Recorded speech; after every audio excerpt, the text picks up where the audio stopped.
মাল না থাকলে তো শুটিং করা যাবে না। হোয়াইট হতে এখন আমার 5-6 বছর বাকি, সেটা বলছি না। আমি তো বাই বার্ন জন্ম থেকেই তো আমি মুসলিম, বা যে যখন জন্ম হয় কোনো না কোনো ধর্মের মাধ্যমেই তো সে পৃথিবীতে আসে, রাইট? তো ওই জন্য আমি বলবো না, হ্যাঁ মানুষের জীবন চলতে চলতে হয়তো অনেক কিছু পরিবর্তন আসে, যে আমি এটা এরকম করতে চাচ্ছি না বা হচ্ছে না, বা এগুলো নিয়ে অনেকে নিজের মতো করে বানিয়ে অনেকে আমাকে অনেক কথাও বলেছে যে আজকে কেন এগুলো বলছে আসলে এটা যার যার ব্যক্তিগত ব্যাপার।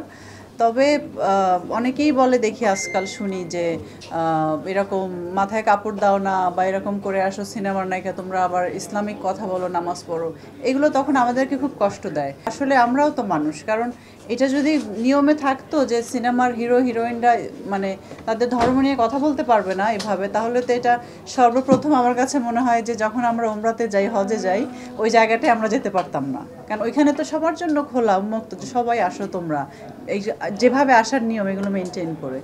তো আমার ধর্ম, আমি মুসলিম, আমাকে 5 ওয়াক্ত নামাজ পড়তে হবে, আমাকে কোরআন পড়তে হবে। আলহামদুলিল্লাহ আমি ছোটোবেলা থেকেই কোরআন পড়তে পারি, আর 5 ওয়াক্ত নামাজও আমি পড়ি আপনাদের দোয়ায়।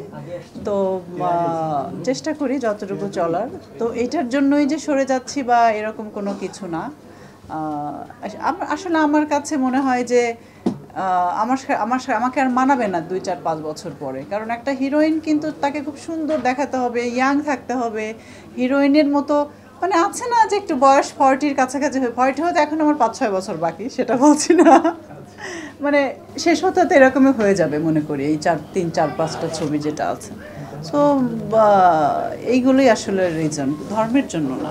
গার্মেন্টস নিয়ে, ব্যবসা বাণিজ্য নিয়ে খুব খারাপ সময় যাচ্ছে, তো এই জন্য আসলে সময়টা এইদিকে দিচ্ছি। সিনেমার শুটিং পরে করতে পারবো, আগে তো দরকার মাল না থাকলে তো শুটিং করা যাবে না।